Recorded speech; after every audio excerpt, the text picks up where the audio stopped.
Welcome to the Fabulous 413. I'm Khalees Smith. And I'm Monty Belmonte. Later in the show, we go Greek with Benson Hyde and Rebecca Reddish at Provisions in Longmeadow for the Tina Turner Memorial Wine Thunderdome. And the Berkshires will bring the Delta downtown as Misty Blues joins us for Live Music Friday. But first, Art for the Soul Gallery has been hosting a series of youth social justice art workshops, local artists leading short lectures and hands-on workshops to inspire and engage youth aged 13 to 18 years around social justice issues. The cost is free, supplies are provided, and it's held downtown at UMass Amherst Center on 1500 Main Street in Springfield. This Saturday, January 27th, from 12 to 3 p.m. at Art for the Soul Visual Narratives, a social justice collage workshop with Jason Montgomery, a Chicano of indigenous Californian Mexican descent, writer, painter, community artist, and engagement artist from El Centro, California. In 2016, along with poet Alexandra Woolner and illustrator Jen Wagner, Jason founded Attack Bear Press in East Hampton, Massachusetts. Jason's work engages the cross-section of Chicano indigenous identity, cultural hybridization, post-colonial reconstruction, and political agency. And you may remember he was the one you could text and get a poem from, and then we re-aired that conversation another time, and then Jason got a bunch more texts asking for more poems, which was great. That was a great night, actually. It's about to happen again. Oh, yeah, we will give that number out again. Please do, give it out again. Oh, let's do it. But we are also delighted to have in the studio Rosemary Tracy Woods, who is the executive director of the Art for the Soul Gallery in Springfield. She's been managing galleries for decades and opened Art for the Soul to highlight artists from diverse cultures, backgrounds, and to make art accessible to everyone. In her role as executive director, Rosemary Tracy Woods has been able to bring many renowned artists of color to the attention of Springfield's art community. Thank you both for joining us. Thank you for that lovely introduction. I just want to set the record straight. Okay. That it is not a black gallery. It is a black-owned gallery. There we go. And we embrace everyone.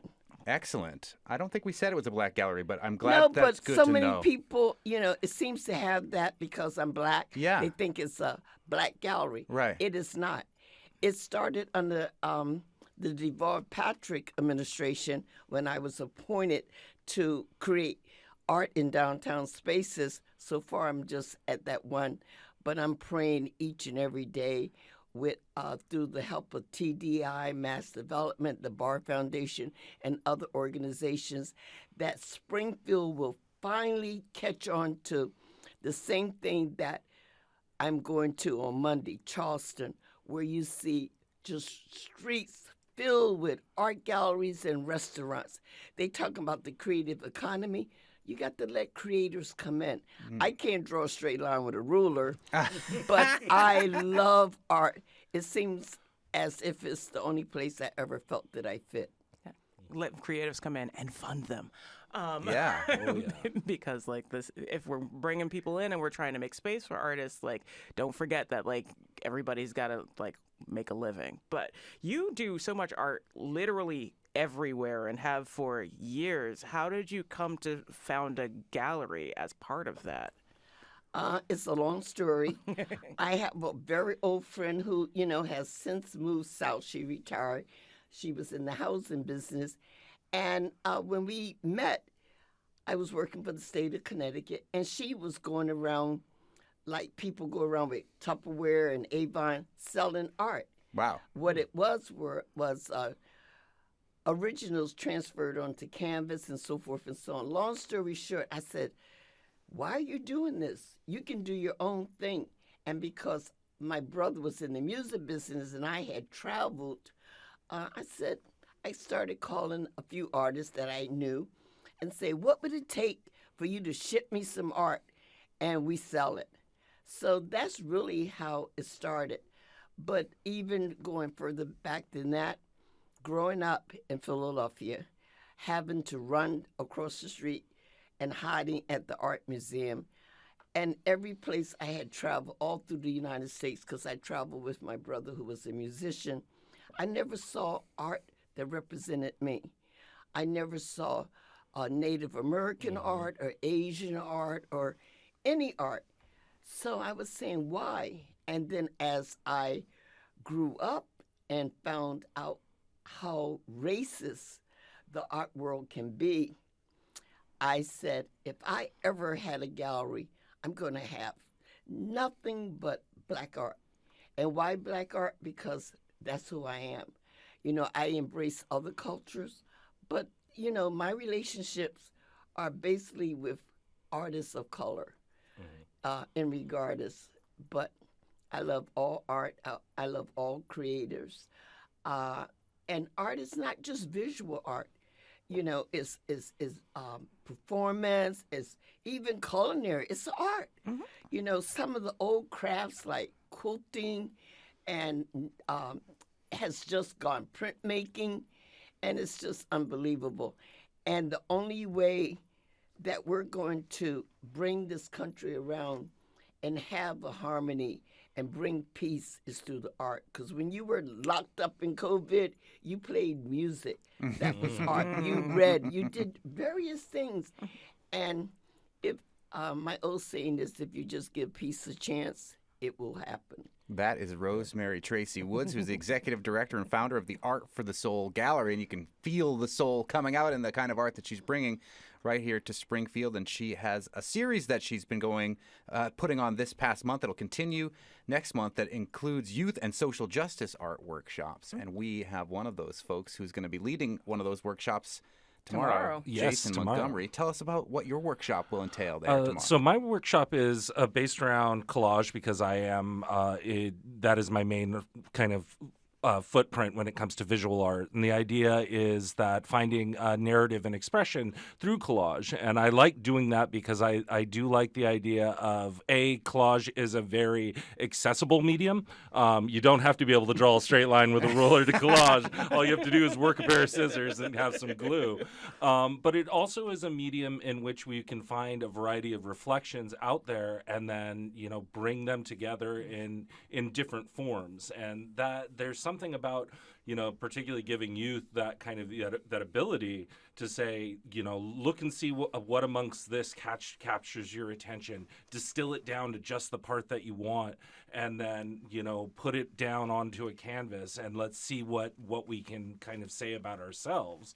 I mean, there's like almost a hip hop ness to it, you know, that idea of being able to like cut just the beat you want out or cut just the melody that you want out, and to be able to put that down. And that's one of the reasons that I really love the form, and being able to bring that to youth, and to be able to say, let's figure out let's start from just the place of expression. Let's start from just a place of talking about ourselves, and then kind of stretch that out and figure out where we position in society.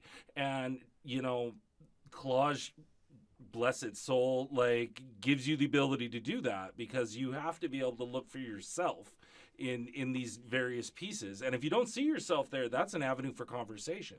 If you're looking at like the materials and like, I don't see someone who looks like me, and I don't see someone who comes up like me or who was brought up like me, I don't see me in these pages.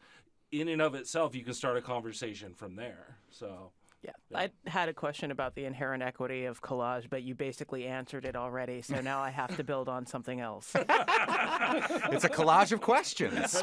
But that is what you'll be doing. Visual Narratives, a social justice collage workshop tomorrow at Rosemary Tracy Woods Art for the Soul Gallery right in downtown Springfield. It's from 12 to 3. It's free. Materials are provided. It's making art accessible for all. We'll take a little break right here, I think, and we'll have more with Rosemary Tracy Woods, who hinted about her brother and the music. And we'll talk maybe a little bit about that, and more with Jason Montgomery, artist as well. You're listening to the Fabulous 413 on 88.5 NEPM. You guys are great. Like I You guys understand. are great. Don't talk about my brother. You're invited to a night of powerful storytelling and dialogue as NEPM and Springfield College screen The Cost of Inheritance, a new documentary about the U.S. reparations debate. We'll hear from two people featured in the film and talk about the reparations movement in Western Mass with some of the people doing the work. Join us at Springfield College Tuesday, February 13th. RSVP for this free event at nepm.org. The Fabulous 413 is funded by Amherst Montessori School, hosting an open house on February 3rd, where parents can discover more about the Montessori method. Open house registration at amherstmontessori.org.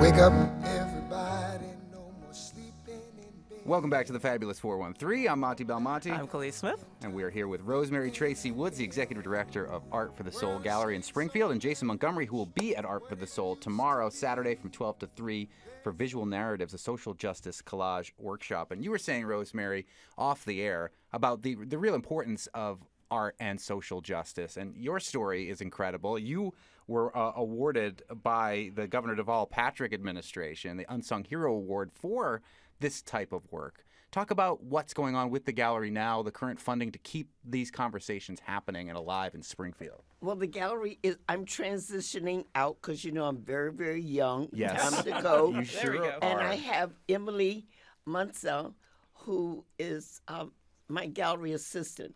She's a young white female, and everyone said, how did you hire white? She was most qualified. At the time, I really was having some medical issues, not because of the surgery, but because of the medication. So I needed someone in there. I wanted to hold the gallery.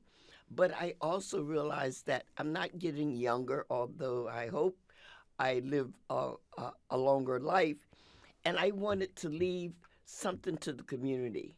I wanted to sort of leave a legacy, not my legacy, but a gallery where everyone felt that they could come.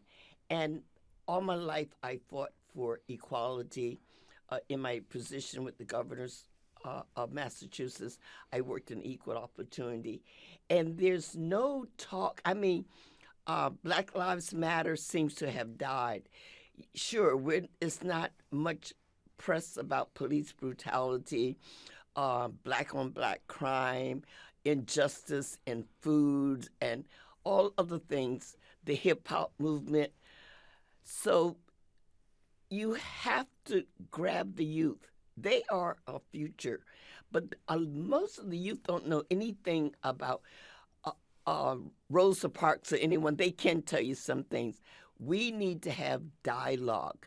With this economy, with this political change, there are some deep-rooted problems. And I hope that, and the youth have so much to say. I don't talk to anyone over 30 because I don't want to hear about the aches and pains. I want the vibrance. I want to be with kids that have something to say. There's so many children that come from dysfunctional homes. They need help. We've got to talk. We have to talk to each other. We got to love each other. All the hatred and the bitterness and the whole climate is just not what I want. So when I got this grant from the bar, I said... The Bar Foundation, which does a lot of these big funding things. Yeah. I said, and they were very kind, and I had had a lot of work with the community development, the community foundation and board development and so forth. So I thought I would concentrate on that. Social justice, dealing with the youth. That's my theme. And I can't tell my other secret, but I have a great project that hopefully will come up, and it's going to be a mind blower. Looking forward to it. Yeah, hopefully you'll tell your once it's no longer a secret, you'll come back and tell us about it. And then one of my artists, in fact, the last artist in the series is Maurice Taylor, who's a hip hop artist. Yep. And then I have a Wilda Oxus who's going to be doing a rice and bean plate, which is a tradition in Latino homes. And I've had some, I think, a very good mix. I'm going to have Liz, who runs the food community gardens, come in and talk about the desert and what kids should be eating and talk about those things. You know, I was a Pop-Tart kid, but today these kids, a lot of them, if they don't eat lunch at school, they don't have anything to eat. Right.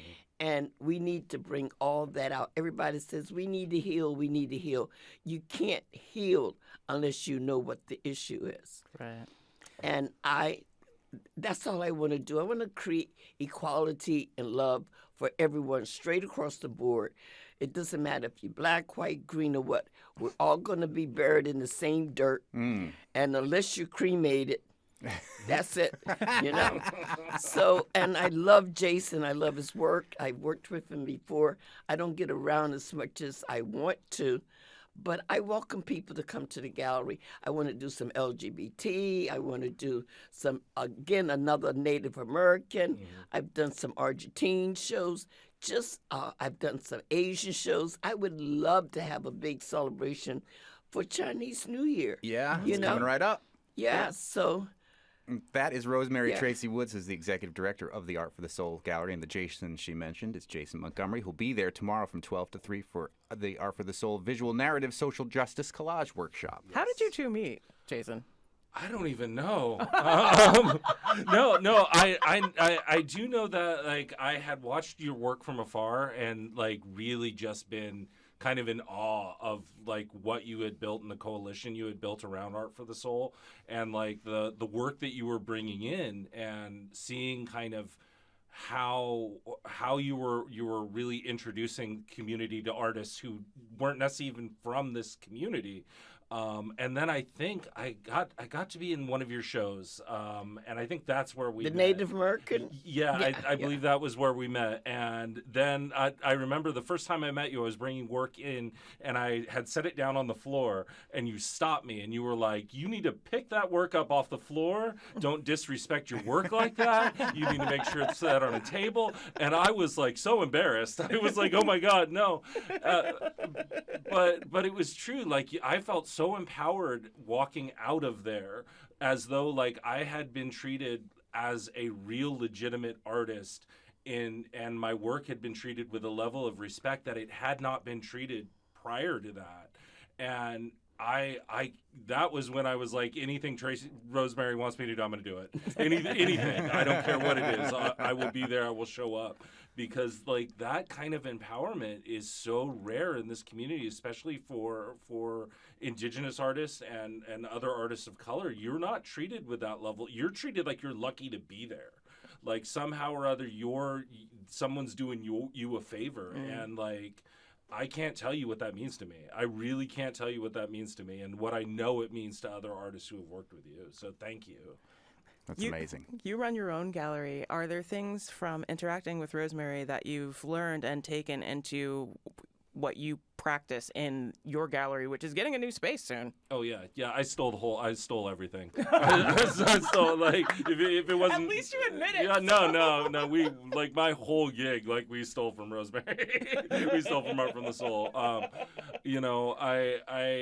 I think the level of treating artists with respect and with and elevated and professionalism, we definitely like that take 100%. That like we knew as soon as we started the gallery in East Hampton that we were going to have that level, and we were going to like require that of our artists too. Come ready to hang was one of the first things you had said to me. Like, do not come in here with broken work. Do not come in here with work that's not ready. And I was like, am I ready to actually step into like a legitimate gallery space? We stole that from you. I'm sorry. Yeah. And I tried to mentor others. I always tell people, I know a young man who's going to open up a gallery. And through my other RT was consultant, Billy Myers, who's Mohawk, and Jason knows, I will help you. I want to. I don't feel that it should just be Art for the Soul. I feel like every other brick and mortar should be an art gallery, and the next one should be a restaurant, and the next one should be a bar, and on, because that's how you don't get the vitality. Springfield is, they say it's a city, but you got to go to Charleston. You have to go to Philly, New York.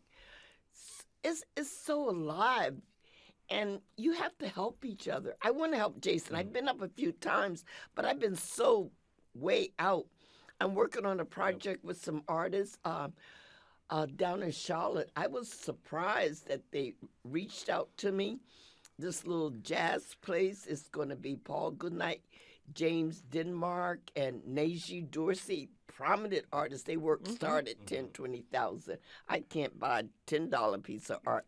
But I do own one of Jason's pieces, though. You do own one of my pieces. That's the least you could do. And I think with my transitioning out, not being in the gallery full time, that I have advised my board that they need to start acquiring art.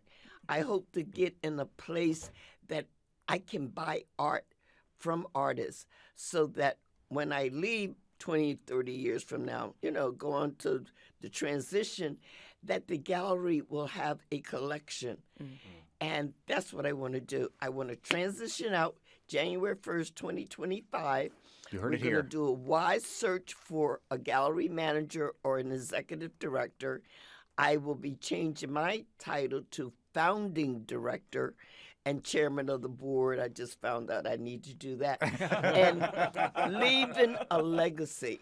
And I hope by then there'll be tons of art galleries and studios and music playing and dancing in the street. And that is really the vitality and the kind of culture that we need. When they took music and art out of the schools, they did a damage to America. Because now you have all these kids like Jay-Z and everyone. They have money, but they know nothing about art. They don't know there's so much money in art. And it's a breaker. It's a society breaker. And I mean, I know Springfield likes the dancing on the pole, but they better get to dancing on the street and create some other stuff. And when Britt Root came in, who is with Commonwealth Mural, she came and she saw me, and I laid down, my beliefs and my integrity. And we were able together, not me, it's Commonwealth Mural, but I was able to guide her, assist her with artists, and go beyond Springfield and look at the murals. And I mean, we're on and on. And who would ever thought I'd be doing a book signing with Ruth Carter? I knew because I followed Ruthie since she got in her Volkswagen and went to California. I was one of the few that Two-time Ruthie Oscar winner. invited. She's been on this show twice. Yeah. We had her on right before she went to your gallery. So it's, and you have to. It's through those relationships. And I never thought, but she invited me and 8 other museum directors. I was saying, Ruth, I don't need to be up there with them people, And she said, you're coming because you have inspired me and helped me. And that's what I want. Ima, tons of artists come back and tell me, you have made such a difference in my life. And that's what I want to do. I want to make a dot between born and end. I want that little dash to mean something to people. And if I can do that, if I can save one person or encourage one person, and I'm sincere, then I think it's all worth it. I, for one, want to live in the world that Rosemary Tracy Woods is trying to create. Right. And especially if that place is Springfield, Massachusetts. And you can check out what she's got going on, the Art for the Soul Gallery. And Jason Montgomery, who will be there tomorrow from 12 to 3, who is an artist that will be presenting and hosting a collage workshop, Visual Narratives, a Social Justice Collage workshop from 12 to 3, free tomorrow. Thank you both so much for coming in. And we'll be at UMass. We actually will be at UMass. Oh, yeah, right. Right around and the I corner. just want to, on the last note, what was so fulfilling, my greatest point, the first workshop we had was with Aisha Miller. Her mother's the famous Jeanette Miller. A group from the Berkshires came down. It was a group home for special need kids. And this one kid, Tony, I said, boy, you must be Italian. You know I'm from South Philly. He was just awesome. He came to me at the end of the workshop and he said, can you take a picture of me? So I said, okay, get over here by the light because I'm black and I need lots of light. And he says, no, I want to take it here. And he pointed at the UMass sign. I said, why UMass? They're hosting it, but come over. He said, no, because I'm special. I said, you're right, you're special. You're special in my sight in the whole world. He was the kid who had special needs. He said, because all my life, my papa has told me, you're never going to be anything. You're not going to college. He says, but now I'm here in college, and Miss Tracy, I'll be back. That broke my heart. This kid wanted his picture taken under the sign where it says UMass. So I thought having it in a college or a college setting rather than in the gallery would just bring so much hope to kids. And I have Wesley Days, who's the director at UMass, come in and talk to the kids and talk about the programs. And that's what we need. We got to encourage people. We got to help people. You know, I don't know if there's any help for you over 30, but I mean, we'll try. Yeah, and it's at We'll 1500 try. Main Street in Springfield at the UMass Downtown Center in Springfield. Rosemary Tracy Woods, Jason Montgomery will be there tomorrow from 12 to 3. Thank you both so much. Thank you. Later in the show, we're bringing Delta Blues to the Berkshires to Springfield here for Live Music Friday with Gina Coleman and Misty Blues. First, we drink Greek wine with Benson and Rebecca at Provisions in Longmeadow after this quick break. You're listening to the Fabulous 413 on 88.5 NEPM.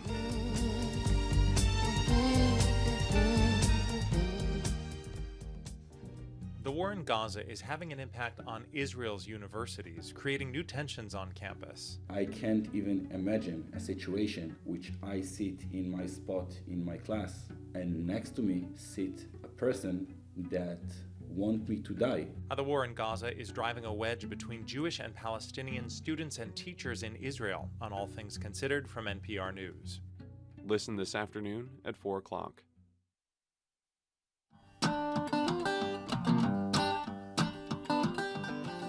The Fabulous 413 is funded by Northeast Solar, helping customers make the switch to solar for savings, energy security, and tax incentives. Learn more at northeast-solar.com.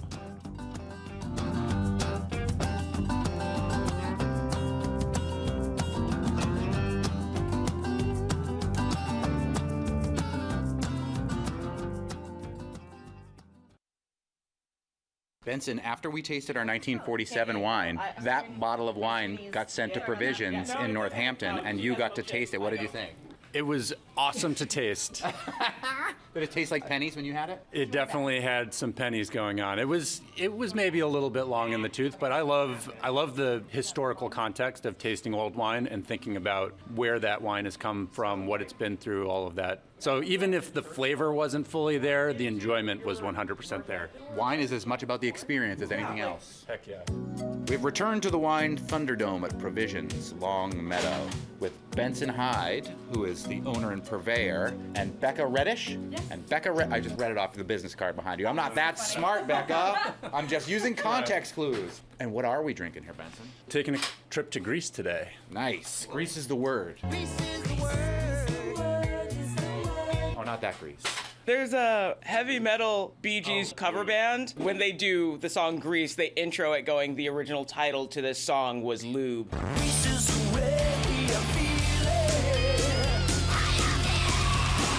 We're going to drink Greek wine because you're going to have a Greek wine tasting here later afternoon. Today, yeah, from 4 to 7. Are you going to be able to taste these very wines? I think so. Sure, we'll leave some for you. Yeah, we'll leave some. When we think about the history of wine as a human species, Greece is a very important place. When we think about wine as wine drinkers in 2024, Greece is not necessarily the place that jumps to mind. No, definitely not. And Greece definitely took a hit. A lot of what they were exporting was actually, I think most people would qualify it as junk. So what the masses were exposed to was not necessarily what we should think of when we think of Greek wine. We want Dionysus wine. Yeah, no, we want. This is the Dionysus wine that you've pulled for us. Ooh. Wow. Yeah. Nailed it. I'm going to have to do a call Bacchus joke for that one later. Oh, that's Roman. Sorry. To get back to the wine here, we are taking a couple of examples from the mainland Greece area, one from the Peloponnese, and then one from way further north into the mountains away from the coast, up in the Naousa region. Nausicaa of the Valley of the Wind. I'm glad you're okay. So yeah, I think we want to start with the wine on our right. Okay. I think so. They look very similar in color, so it's a slightly bit confusing. On the right or the left? Wait a minute. I'm smelling the left. Right, my right. And I'm now smelling the right. Starting on the right. It's the right place to start. The right one is the Naousa, which is the grape is Zino Mavro. What does this grape make you think of when you taste it? I mean, it's got a lot of barnyard, which I love. I think they both had it when I smelled it, but this one has like a brighter cherry, dark cherry. Yeah. But like this almost brandied pruny thing going on too. Yeah, super ripe. What do you think, Becca? I'm still not 100%. I'm drinking the same wine as you guys. Okay. I'll sniff it. Well, yeah, smell Yeah, is it smell this one? Benson's wine and then smell your wine. Yeah, I think that's right. Okay. Versus this was the one that smelled really barnyardy to me. Oh, this Yeah, one I think definitely. Wait, They okay. both smell barnyardy. Well, I smelled them But both. one smells way more barnyardy than the other. One has a little more funk in it. Yeah, this one's got some fruit at least on the nose and definitely like. Right. That was my first impression too. But they both stink Yeah. in a great way. Yeah. In the best way possible. Yeah. And you know what we mean, listener, when we say barnyard. It's a euphemism. It's got nice grip at the end. It These is tannins very come structured. right. Grabs your tongue. Yeah. What do we know about this grape? It's one that I'm not very familiar with. Zero Mostel. He played like Tevye and Fiddler on the Roof or something.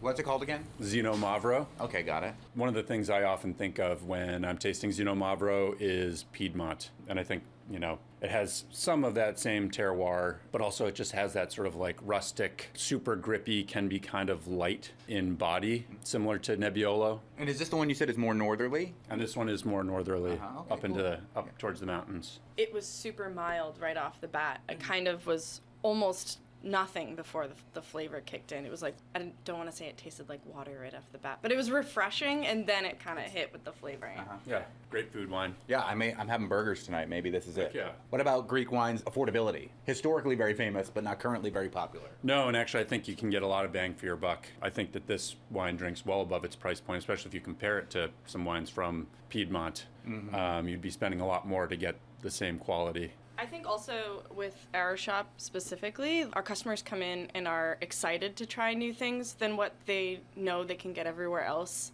Part of the experience of shopping here is chatting with people and like learning about the new ones that you might not have tried elsewhere. So they might look for something that they haven't had before, like Moldovan or Georgian or something, just because Armenian wine.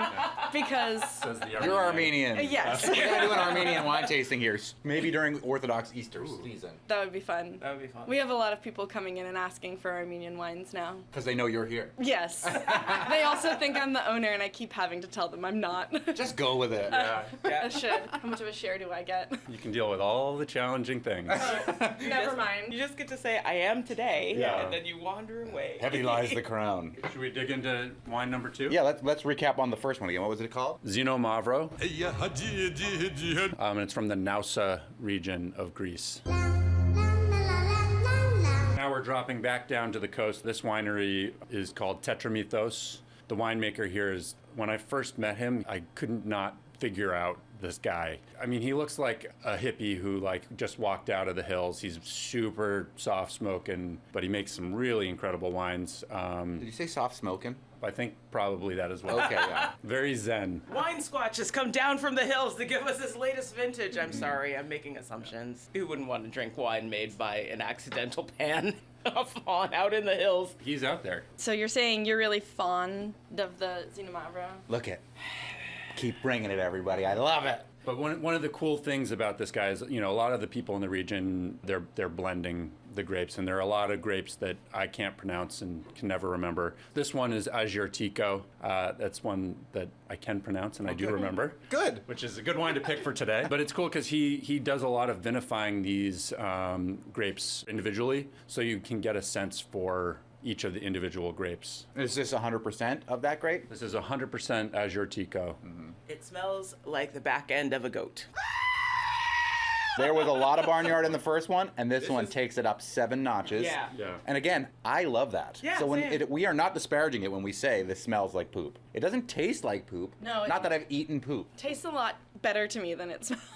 Yeah. Oh no, that's velvety. Yeah, it's like a very light, refreshing juice. It's way lighter on the palate. Oh, yeah. There's a good fruit structure, but it's like, compared to how much it stank, you think it was going to bomb your I palate. thought it was but going to no. have way more structure. This is, It's actually kind of pretty on the palate. Yeah. Like the fruit really shines as opposed to the earthiness. Right, I'm getting violets or something Yeah, on the definitely palate. It's violets. more like a Yes. flower than a fruit even, yeah. This is the type of wine I usually drink. All right, well, that vote's cast. I like a light wine that's not too difficult. It doesn't, fight me. Well, this fights you because it's confusing. It's Yeah. like it's weaving and bobbing in the nose, and then all of a sudden it gives you a nice stroke on the back. Yeah. It's very sort of light Pinot Noir-y on the palate. Yeah. But just like a little bit of tannins right at the end, right on the tip of your tongue and like back of the teeth. That's I love this one. yeah. You know, this might actually be a great burger one. I find like some wines that have a little bit of juiciness to them can be awesome with burgers. That's fun. Say the name of the grape again. Azure Tico. As you like it. All the world's a stage, and all the men and women merely players. I have to come up with mnemonic devices to remember everything. Zero Mostel, As You Like It. I guess they're all theater-based. Is this naturally fermented like it says on the bottle? Yeah, that's part of his shtick. Is he's very minimal intervention. He really wants to express the grape and the place. And the place here is actually really cool. So in the Peloponnese, you're on the coast there, but the mountains like jump right out of the water. So you very quickly can get a lot of altitude. And his vineyard sites are actually some of the highest in his region. Having been there and tried to walk through them, they are so steep. I don't know how these guys manage these vineyards, because it's like you kind of almost have to be strapped in. Yeah. They could probably get a donkey, which is why it smells like a donkey's hiney. You can smell the donkey in this wine. Only a true friend would be that truly honest. Not a bad thing. And it really does make the first one just smell like candy now. It almost smells a little caramelly afterward. Yeah. I think it's still, you know what the first one is less of a barnyard poop thing and more like a truffle. Ooh, but I still love the nose on that. I think the funk burned off a little bit, and now the fruit is really kind of, I like that, the truffle. It definitely feels like truffled fruits. Yes. Oh yeah, like have you ever had like a truffled peach with like prosciutto? Man, now I'm hungry.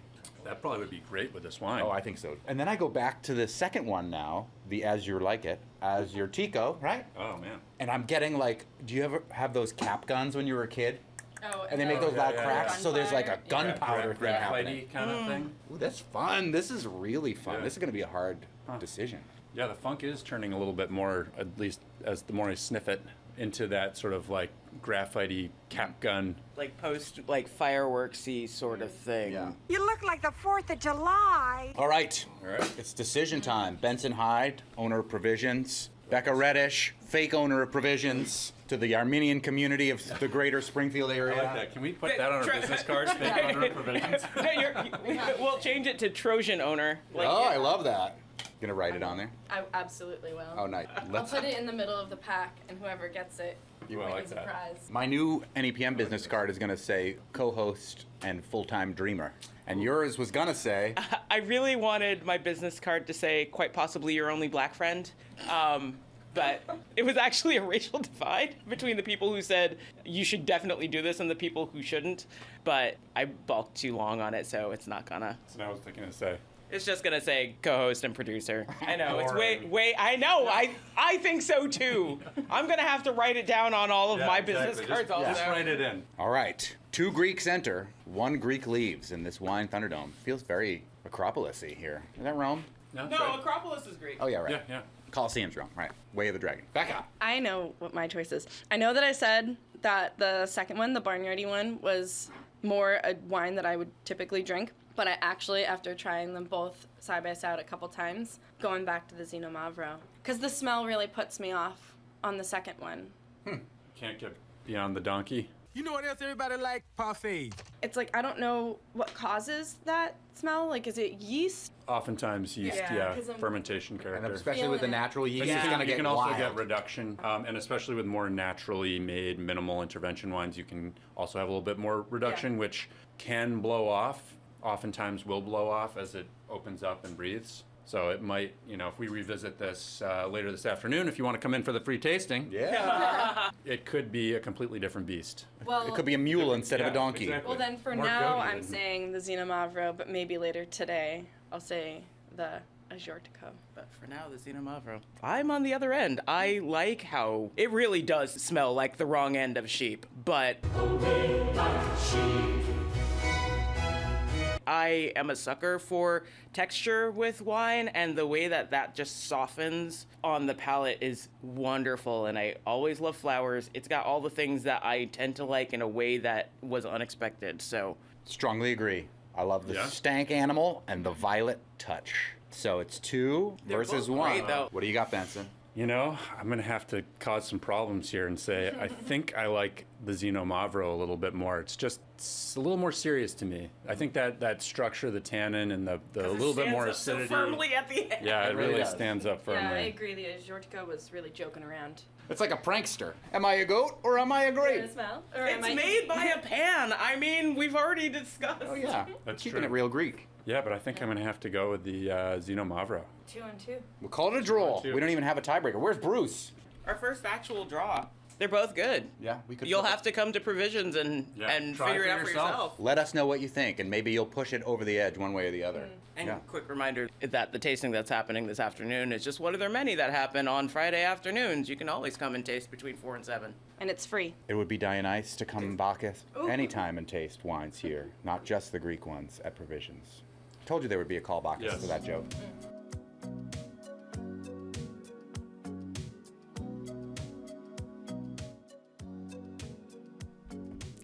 Up next, Live Music Friday with the Berkshires-based Misty Blues playing the Drake and Amherst next week. You're listening to the Fabulous 413 on 88.5 NEPM. In the words of the great drummer Max Roach, jazz is a democratic musical form. We take our respective instruments and collectively create a thing of beauty. Jazz a la mode is the place to be for great music from the historical tradition to today's modern jazz. 88.5 NEPM has local news and local music. I'm Avery Sharp. Join me tonight at 8 for Jazz a la mode. The Fabulous 413 is funded by ServiceNet, providing mental health and human services, including transcranial magnetic stimulation, TMS, for treatment of depression. ServiceNet.org.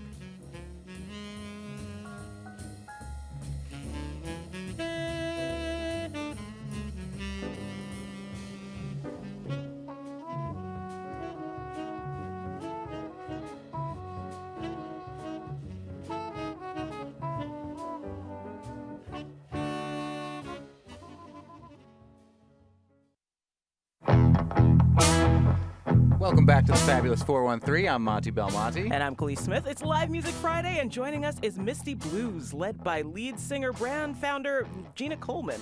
The band is based out of the northern Berkshire County, playing original and traditional blues with hints of jazz, soul, funk, and tent revival gospel since 1999. In 2019, Misty Blues were International Blues Challenge finalists. Misty Blues plays the Drake and Amherst Saturday, February 3rd, presenting their tribute Queens of the Blues, featuring the works of Ruth Brown, Coco Taylor, Big Mama Thornton, and more. Joining Gina Coleman is Cam Benchavenga. Did I get it? That's my name. Woo! On guitar. And Diego Mung, who is on bass and also happens to be Gina's son. It's kind of awesome and cute. Let's hear a song and then we'll chat a little bit.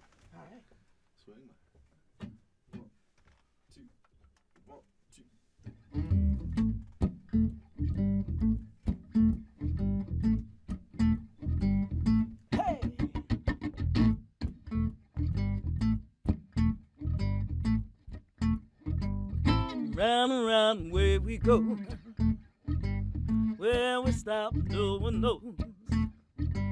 It's all good and it's all tight. The swinging blues just feel so right. Up and down, take a ride, holding firm against the tide. Waves are rushing, will they last? The swinging blues go by so fast. Hey! Ba-da-da-da, ba-da-da-da-da-da-da-da-da, ba-da-da-da-da-da, ba-da-da-da-da-da, ba-da-da-da-da-da, dwee now, ba-da-da-da-da-da, dwee now, ba-da-da-da-da-da, yeah, ba-da-da-da. Ba-da-da-da-da-da-da-da-da.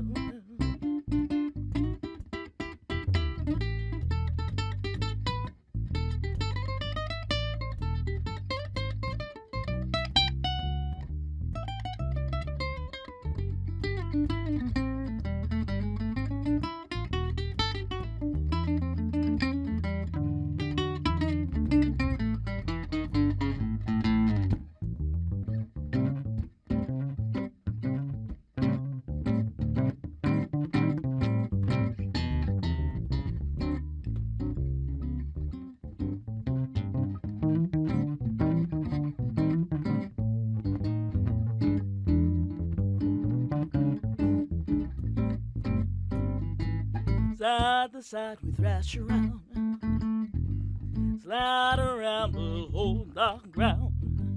Move so sly we float on, hey, yeah. The swinging blues without a care. Push and pull, we make a sway. Trading lines and notes for play. It leaves you always wanting more. The swinging blues down to the core. Oh, ba-da-da-da, ba-da-da-da-da-da-da-da-da. Hey, ba-da-da-da, ba-da-da-da-da-da-da-da-da. Yeah, ba-da-da-da, ba-da-da-da-da-da-da-da-da.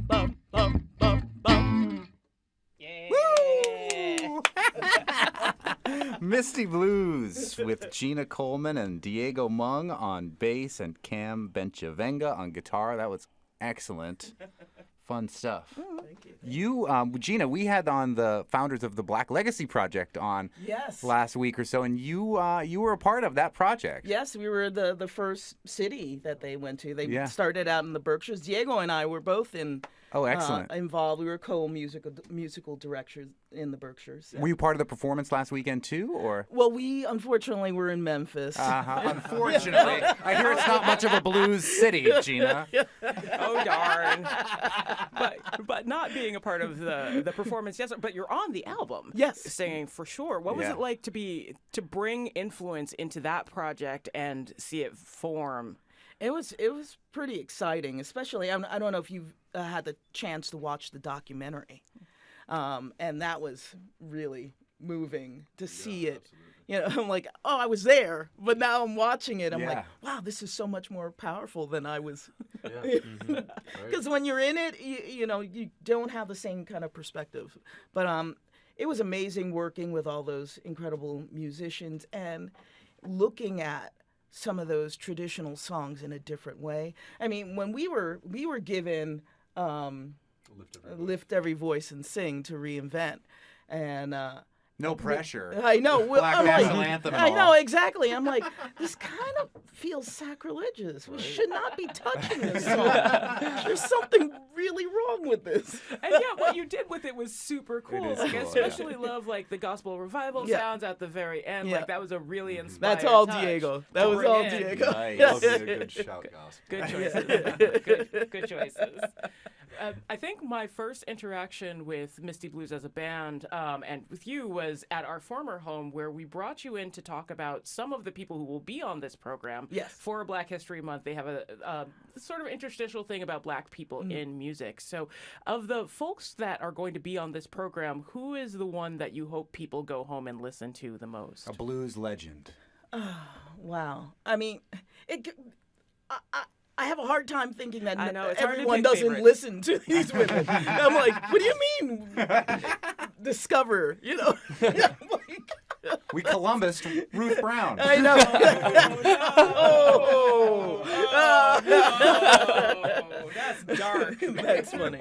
But I mean, I think like Ruth Brown is, I get a lot of flack for adding Ruth Brown. I also, whenever we put out a show, someone says, well, why don't you do this person? I'm like, because they're my queens. I'm like, I mean, we could totally make this a 12-hour show. We should do a marathon. Yeah. Oh, okay. Now we have goals for next week. Okay, there we go. Well, let's say our farewells, and then we'll have Misty Blues play us out. I think that's a good idea. We'll tell you that next week on the Fabulous 413, we are getting on the ice because it's hockey season. We're hanging out with the only women's high school hockey team in the Valley at Longmeadow High. And we're checking out animations that's starting to outgrow its Berkshire home with Zul Manzi. Plus, Ilana Steinhauer of Volunteers in Medicine breaks down her organization's mission as they open a new branch in Pittsfield next week. And for Live Music Friday, playing at the Drake in Amherst a week from tomorrow, Saturday, February 3rd, let's hear one more from Misty Blues. Thank you all so much. Thank you for having us. Oh, it's a joy.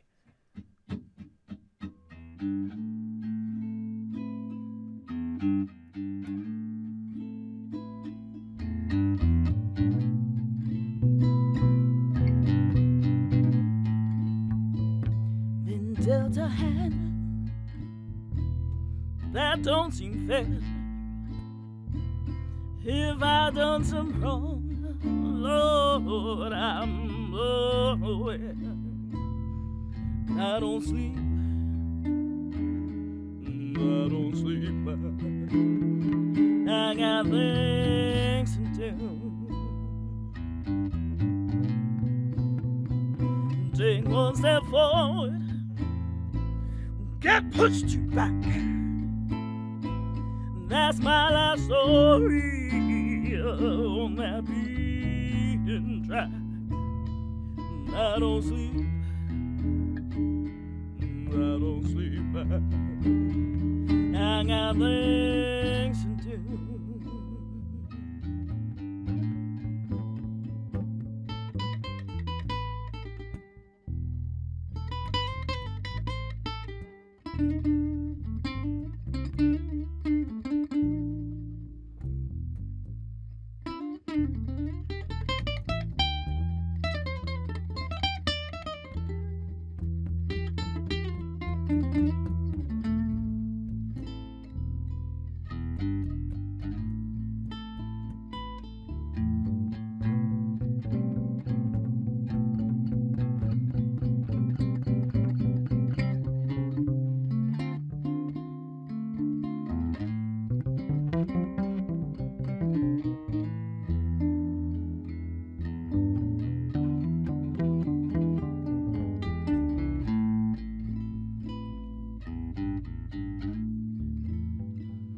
Got mouths to feed